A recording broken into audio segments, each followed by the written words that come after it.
سامعین و حاضرین، قرآن مجید فرقان حمید قرآن رشید کے 26واں پارہ میں سے سورہ فتح کی ایک آیت کریمہ کا کچھ حصہ تلاوت کرنے کا شرط۔ سبحان اللہ۔ ان کلمات طیبات میں رب العالمین جل شانہ نے حضرت سیدنا پیکر جود و سخا، سبحان اللہ، منبع علم و بیان، سبحان اللہ، امیر المومنین سبحان اللہ، سیدنا عثمان بن عفان غنی سبحان ذو النورین سبحان اللہ، رضی اللہ تعالیٰ عنہ کی شان و عظمت کا ذکر فرمائیں۔ سبحان اللہ،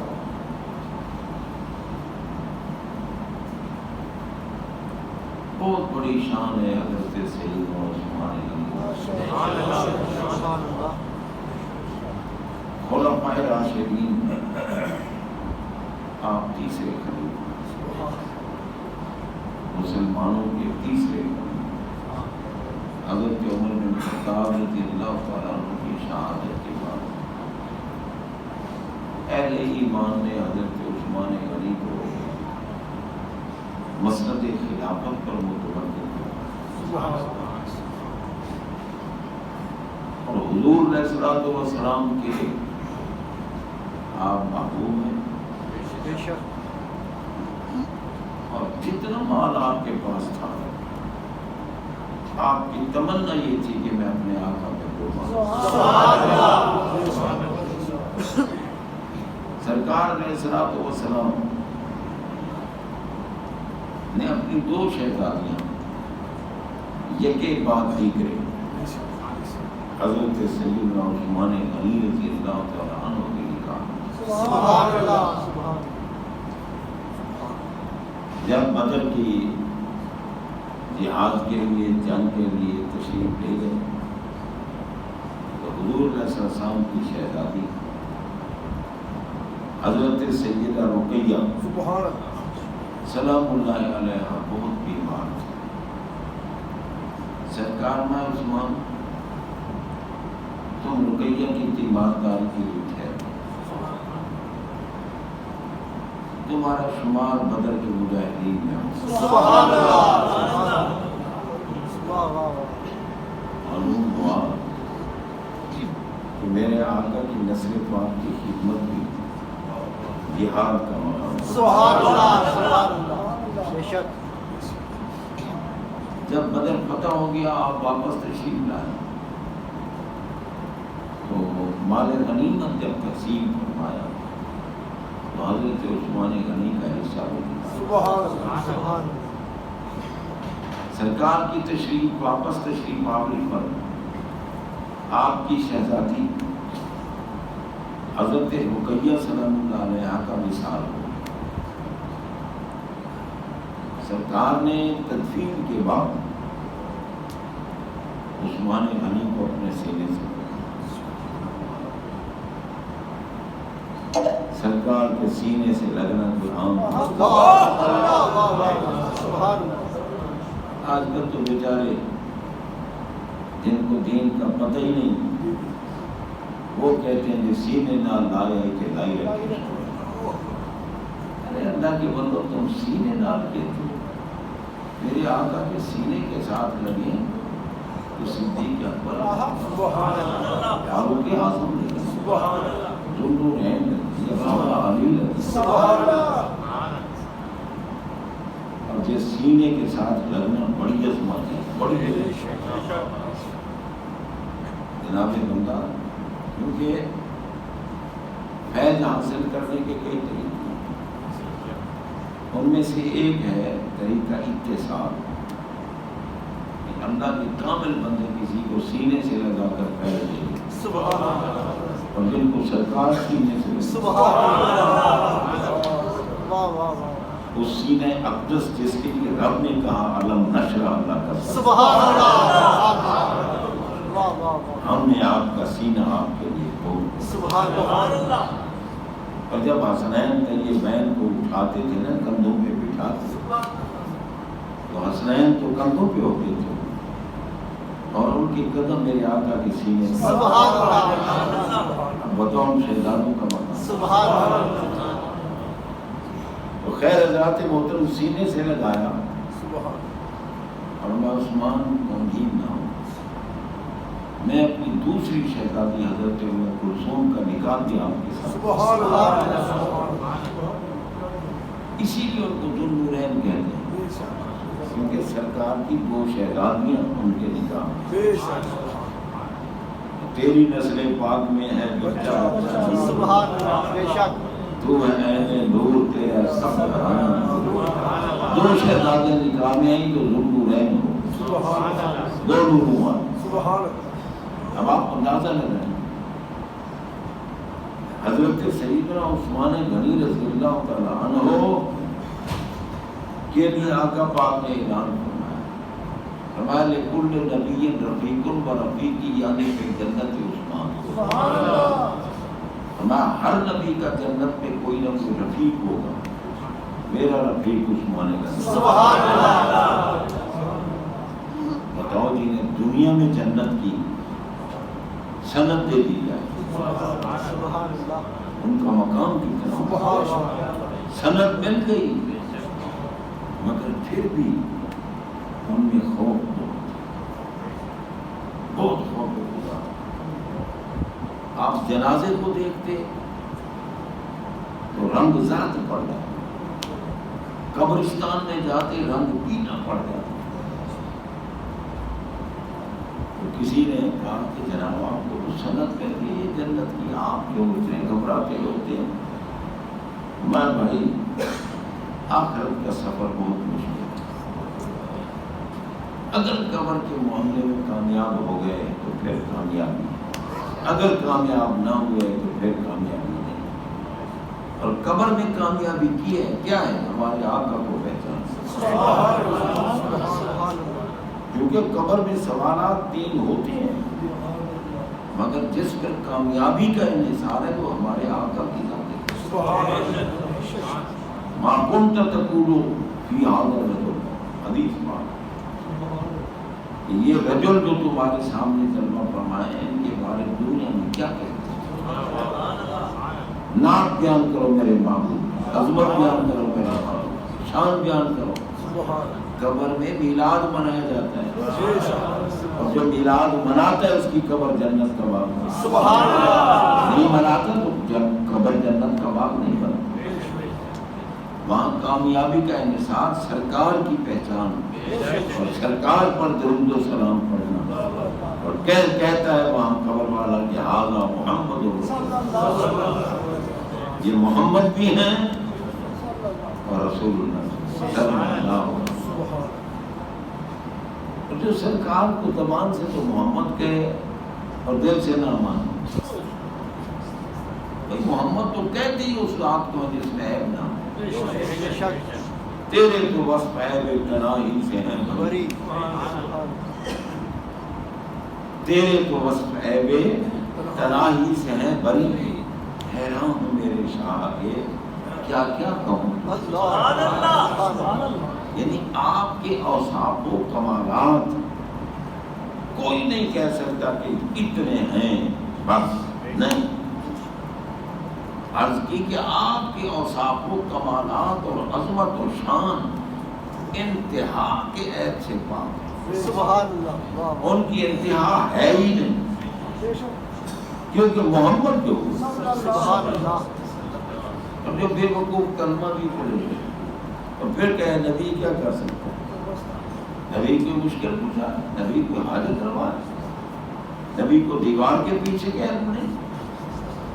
تم پاگلوں، اپنے نبی کے لیے یہ کہتے ہو، اور جن کے مقتدی نبی اور امتی نبی اندھوں کو آنکھیں دے رہے ہیں، اور خود کیا ان کے کپڑے اندھوں کو آنکھیں۔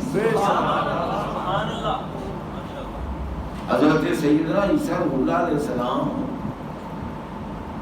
اعلان نہیں کرتے تھے ابری الاکمام والابرص واحیی الموتیٰ، پوچھو اوبریو کا معنی کیا ہے؟ اوبریو سیگا واحد متکلم ہے، باب افعال میں سے ہے۔ بعض تو سر پہ صغیر پڑھنے کو کہتے ہیں، دیکھا نا ہم نے کیا کہا۔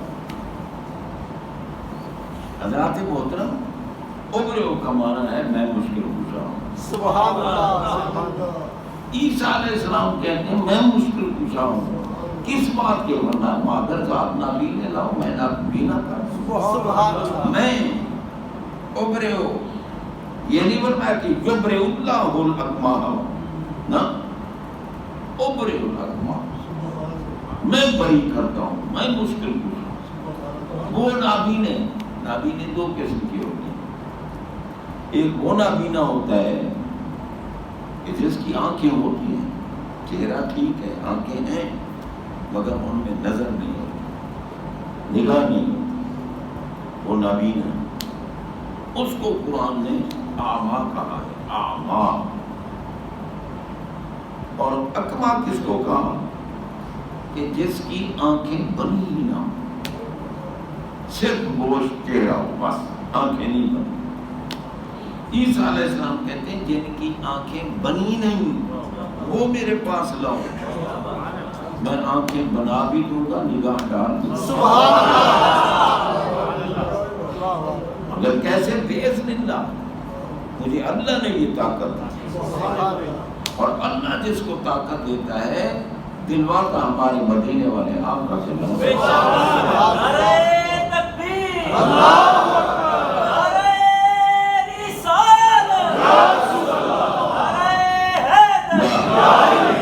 جس کو جو کچھ ملتا لا ورب العرش، جس کو جو ملا ان سے۔ دیکھو نا، جس کو میں بھی عموم ہے اور جو میں بھی عموم ہے۔ جس کو ملا، جب ملا، جتنا ملا، جیسے ملا، جو کچھ ملا، محبوب کے لنگر انما انا قاسم مردہ۔ اب یہ ہے لینے والے جو کہتے ہیں آنکھیں ہی نہ، میں آنکھیں بھی بنا دوں گا، نگاہ بھی ڈالوں گا۔ وہ مریض لاؤ، ڈاکٹر جن سے عاجز ہو گئے، لا علاج قرار دے دیا ہو، میرے پاس لاؤ، لا علاج مریض، میں ان کو ٹھیک کر دوں۔ اب مردے اٹھا کے لاؤ، میں زندہ کر۔ اور انبئکم بما تاکلون وما تدخرون فی بیوتکم، پوری قوم سے فرمایا بتاؤں میں تمہیں گھروں میں بیٹھ کے کھاتے کیا اور چھپاتے کیا؟ اگر نگاہ عیسیٰ کا یہ مقام ہے تو بتاؤ نگاہ محمد کا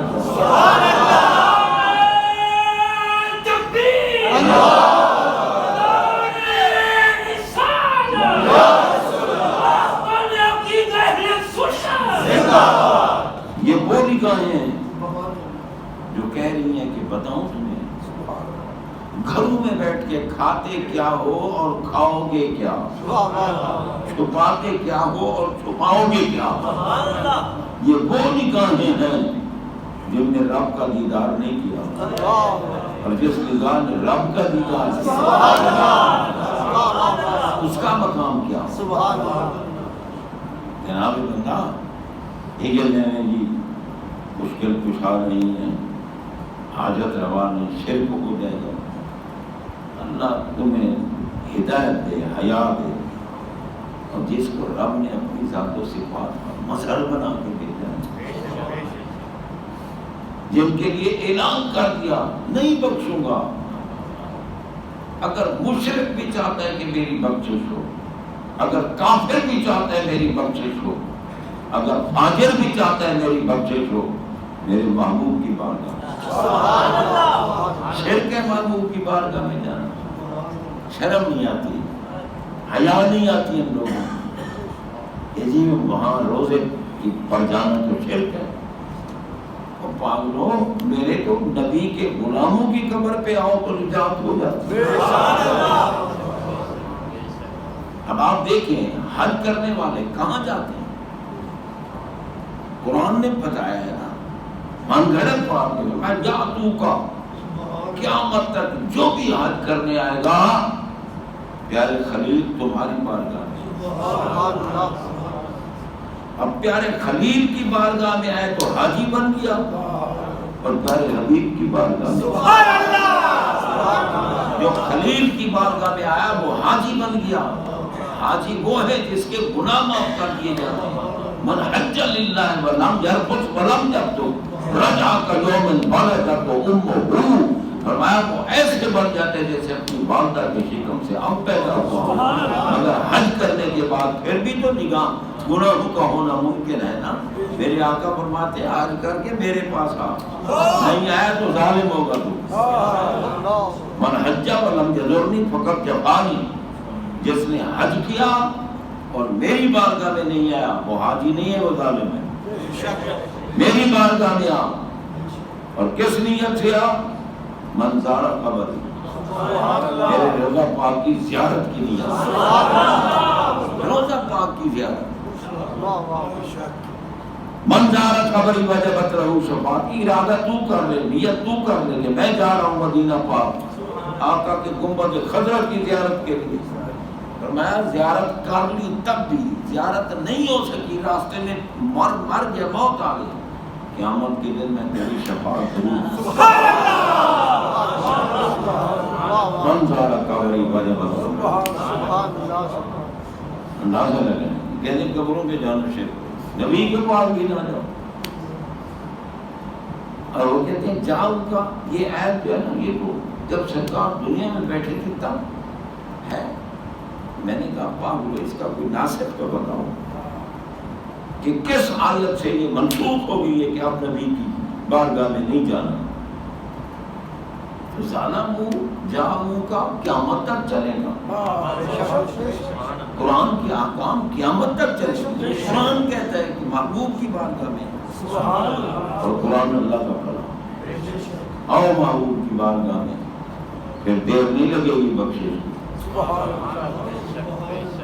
حضرات محترم، رب العالمین جل شانہ نے محبوب کو بڑی شان سے، بڑی شان سے، میں آج یہ کر رہا تھا کہ حضرت سیدنا عثمان غنی رضی اللہ تعالیٰ عنہ، یار دنیا نبی سے پیار کرے، اللہ اس سے پیار کرتا ہے، اور جس سے نبی پیار کرتا ہے۔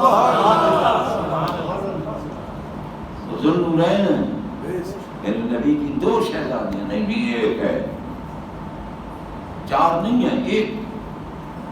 میں نے کہا قرآن میں اللہ نے بنات کیوں فرمایا؟ کل ازواج کا و بنات کا، بنات جمع ہے بنت کی، بنت کا معنی ہے بیٹی، بنات کا معنی ہے بیٹیاں، اور اختلاف ایک اور چار کا ہے۔ اگر ایک ہی بیٹی ہوتی تو رب فرماتا نا کل ازواج کا و بنت کا، نہیں یہاں جو جمع کا صیغہ آیا ہے نا بنات، یہ عزت کے لیے ہے، تکریم کے لیے، بی بی پاک کی عزت اور تکریم کے لیے۔ میں نے کہا یار بی بی پاک کی عزت اور تکریم بہت عزت ہے، آسمانوں سے بھی اونچی، عرش سے بھی اونچی، ہماری عقل سے بھی بہت بڑی شان ہے بی بی پاک کی۔ اور جو بی بی پاک کا گستاخ ہے اسے کبھی بھی توبہ کی توفیق نہیں ملے۔ میں اپنی طرف سے نہیں کہہ رہا، قرآن میں رب نے فرمایا نا ان الذین یؤذون اللہ ورسولہ لعنہم اللہ فی الدنیا والآخرہ۔ جو نبی کو ایذا پہنچاتا ہے، سرکار میں یؤذینی ما آذا، جس نے سیدہ فاطمہ زہرا کو ایذا پہنچا اس نے مجھے ایذا پہنچایا، میں جس نے تمہیں ایذا پہنچایا ہے اس کو دنیا میں بھی اس پر میری لعنت ہے، آخرت میں بھی میری لعنت ہے۔ اگر توبہ نصیب ہونی ہوتی تو رب صرف دنیا کی لعنت تو فرماتا نا، آخرت کی نہ فرماتا، ممکن ہے توبہ کر لے، لیکن اسے توفیق توبہ ملتی نہیں۔ زہرا پاک کا گستاخ ہے، وہ سمجھتے ہیں ہم نے جو کچھ کہا ٹھیک ہے۔ ارے اللہ کے بندے اندر اپنے آپ کو تواضع اور عزت اور انکساری اپنے لیے اختیار کر لو، یہ بھی رب کی نعمت ہے۔ تو حضرات محترم، رب العالمین جل شانہ نے سرکار کو 4 صاحبزادیاں عطا فرمائی، 2 یکے بعد دیگری عثمان غنی کے نکاح میں، اس لیے ان کو ذوالنورین کہتے ہیں۔ اللہ تبارک و تعالی جل شانہ حق سمجھنے کی